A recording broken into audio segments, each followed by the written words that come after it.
തീർച്ചയായിട്ടും നമ്മുടെ തെരഞ്ഞെടുപ്പ് രാഷ്ട്രീയം ചെന്ന് നിൽക്കുന്ന ഗതികേടാണ് ഇതൊക്കെ. ഈ ഐഡിയോളജിയും ഈ തിരഞ്ഞെടുപ്പിലെ ചോയ്സുകളും തമ്മിൽ ഒരു ബന്ധമില്ലാതെ വരിക എന്ന് പറയുന്നൊരവസ്ഥ. കാര്യം ഒരു പ്രസ്ഥാനത്തിൻ്റെ വോട്ട് എങ്ങനെയാണ് ആ പ്രസ്ഥാനത്തിൻ്റെ രാഷ്ട്രീയ നിലപാടിൽ നിന്ന് വ്യത്യസ്തമാകുന്നത്? വോട്ടിങ് തന്നു, രാഷ്ട്രീയ നിലപാട് അവിടെ വെച്ചു എന്ന് പറയുന്നത്.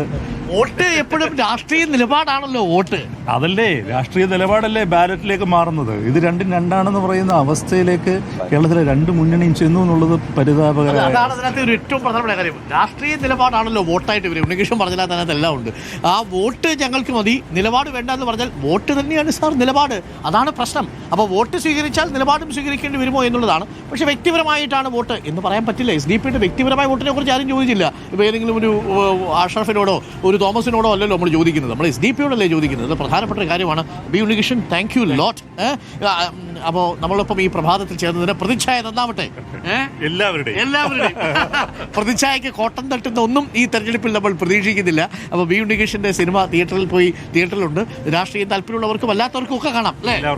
അപ്പോൾ എല്ലാവരും പോയി ആ സിനിമയൊക്കെ കാണുക, ആസ്വദിക്കുക. സിനിമയ്ക്ക് എനിക്ക് മുടക്കം മുതലൊന്നും ഇല്ല കേട്ടോ.